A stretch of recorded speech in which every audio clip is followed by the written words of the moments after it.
Important होता है कि ये ह्यूमन पैपिलोमा वायरस फैलता कैसे है। जैसे अनप्रोटेक्टेड सेक्स से, सेक्सुअल पार्टनर मल्टीपल है, तो ये सब जो कॉमन कारण है, जो अनसेफ, जो सेफ नहीं होता है सेक्सुअल हैबिट, उससे ये वायरस फैलता है। तो उस बात करें तो लड़कियों में 9 से 15 साल तक की उम्र में जो भी लड़कियां होती हैं, उसमें ये वैक्सीन बहुत ही इंपॉर्टेंट होता है देना। और दूसरा, ये 25 से 26 साल तक भी दिया जा सकता है। सर, आप आज मीडिया को बुलाया सर्वाइकल को लेकर के, क्या है? नमस्कार आप सभी को। और मैं बताना चाहूँगा कि मेरा नाम डॉक्टर अभिषेक आनंद है। मैं डायरेक्टर हूँ नारायणा कैंसर सेंटर का और डायरेक्टर हूँ मेडिकल ऑन्कोलॉजी विभाग का पारस हॉस्पिटल पटना में भी। हम लोग बात करेंगे, चर्चा करेंगे सर्वाइकल कैंसर के बारे में, जिसे बच्चेदानी का मुंह का कैंसर भी कहते हैं। और जनवरी का जो मंथ होता है वो सर्वाइकल कैंसर अवेयरनेस का मंथ होता है। ये WHO ने घोषित किया है कि हर महीने को अलग अलग कैंसर के अवेयरनेस के बारे में जानकारी को और बूस्ट करेंगे, जिससे कि हम जानकारी को मैक्सिमम लोग तक पहुंचा सकें। सर्वाइकल कैंसर के बारे में बात करें तो इंडिया में सर्वाइकल कैंसर बहुत ही इंपॉर्टेंट कैंसर में से आता है और महिलाओं में होने वाला दूसरा सबसे कॉमन कैंसर है ये। अगर हम लोग डेटा की बात करें तो लगभग 1,25,000 से ज्यादा केसेस हर साल सर्वाइकल कैंसर के डायग्नोज होते हैं भारत में। और अगर इससे होने वाली मृत्यु की बात करें तो लगभग 75,000 के आसपास जो महिलाएं होती है उनकी मृत्यु सर्वाइकल कैंसर से ही होती है।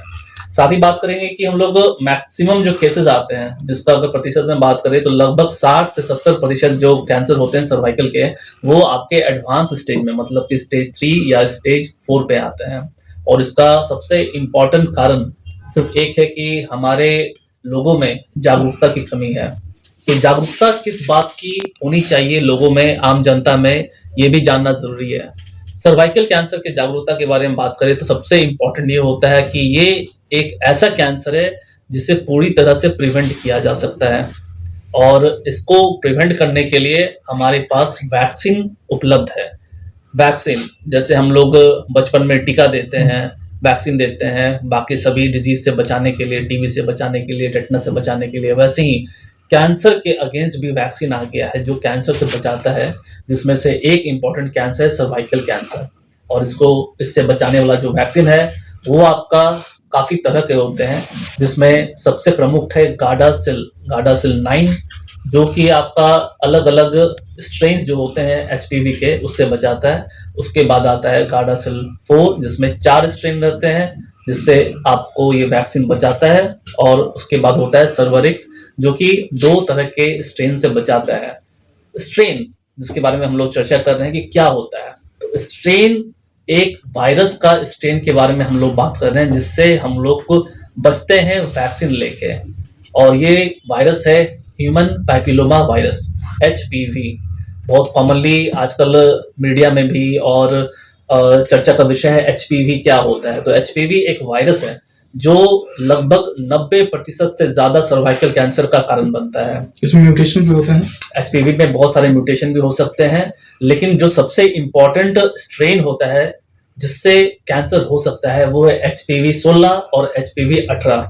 तो 16 और 18 ये 2 स्ट्रेन ह्यूमन पैपिलोमा वायरस के ऐसे हैं जो सबसे खतरनाक माना जाता है और जिससे सर्वाइकल कैंसर होना ऑलमोस्ट तय होता है। तो इससे बचने के लिए ये इम्पोर्टेंट है कि हम लोग सही समय पे वैक्सीन लें। महिलाओं की लेटेस्ट जो रिसर्च हुआ है उसमें ये भी बोलता है कि अप टू 45 साल की उम्र तक भी ये वैक्सीन को हम लोग दे सकते हैं। तो कितने वैक्सीन लेने होंगे? वैक्सीन इसके 3 डोज लिए जाते हैं। अगर हम लोग गार्डासिल 9 की बात करें तो उसके 3 डोज दिए जाते हैं। पहला डोज जैसे आज दिए 0 मंथ पे, दूसरा 2 महीने के बाद और तीसरा 6 महीने के बाद दिया जाता है। और इसको लेने के बाद हम लोग ये मानते हैं कि लगभग सभी लोगों में इस कैंसर से बचाव मुमकिन है। तो सर्वाइकल कैंसर होता कैसे है ये जानना बहुत ही इम्पोर्टेंट है, क्योंकि जब तक हम लोग जानेंगे नहीं कि सर्वाइकल कैंसर होता है कैसे, इसकी बचाव रोकथाम को कैसे कर सकेंगे, ये भी जानना मुश्किल हो जाएगा। तो सर्वाइकल कैंसर का सबसे प्रमुख कारण HPV है, ह्यूमन पैपिलोमा वायरस, जिसके बारे में हम लोग बात की। और उसके बाद ये से हम लोग को बचना है। और अगर इससे बचते हैं तो ह्यूमन पैपिलोमा वायरस जो होता है उसका ट्रांसमिशन नहीं होता है एक से दूसरे में, और इससे सर्वाइकल कैंसर का भी खतरा काफी कम हो जाता है। फिर बात उठती है कि हम लोग सर्वाइकल कैंसर को अर्ली स्टेज में कैसे पकड़े। तो ये भी सर्वाइकल कैंसर के लिए बहुत ही इंपॉर्टेंट है कि स्क्रीनिंग का मेथड, जो स्क्रीनिंग के तरीके हैं वो सर्वाइकल कैंसर के लिए उपलब्ध है। स्क्रीनिंग एक ऐसा माध्यम है जिससे हम लोग किसी भी कैंसर को अर्ली स्टेज में पकड़ सकते हैं, या फिर कैंसर होने से पहले भी, जिसे प्री कैंसरस स्टेज कहते हैं, उसमें भी पकड़ सकते हैं। और इसके लिए दो इम्पॉर्टेंट जो तरीके हैं स्क्रीनिंग के मेथड है, वो है आपका पैप स्मीयर और दूसरा है आपका HPV DNA का टेस्ट।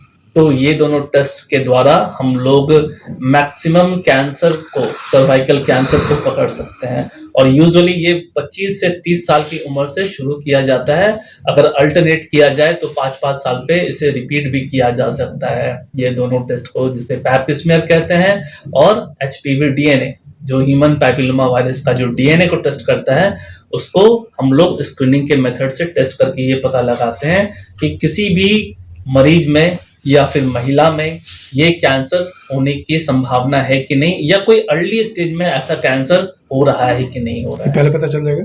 जी बिल्कुल, ये प्री कैंसरस या अर्ली स्टेज में इसको हम लोग पकड़ सकते हैं। एक सवाल होगा, ये अर्बन और रूरल, मतलब कि ये डाटा है कि अर्बन के क्षेत्र में ज्यादा सर्वाइकल कैंसर हो रहा है या ग्रामीण क्षेत्र में?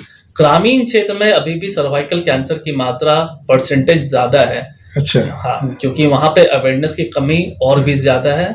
और अगर हम लोग बात करें कि अर्बन एरिया में, तो वहां पे अवेयरनेस ज्यादा अच्छी तरह से है और लोग वैक्सीन भी लेना शुरू कर चुके हैं। तो इसलिए अर्बन में अभी भी कम है इसका फ्रीक्वेंसी, और रूरल एरिया में थोड़ा ज्यादा है।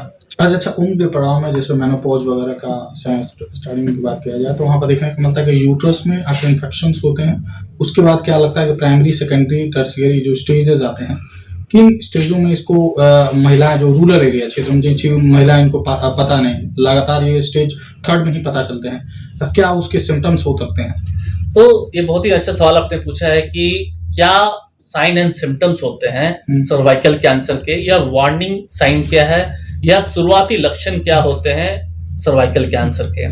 तो जो सबसे इंपॉर्टेंट है कि मेनोपॉज के बाद ब्लड आना।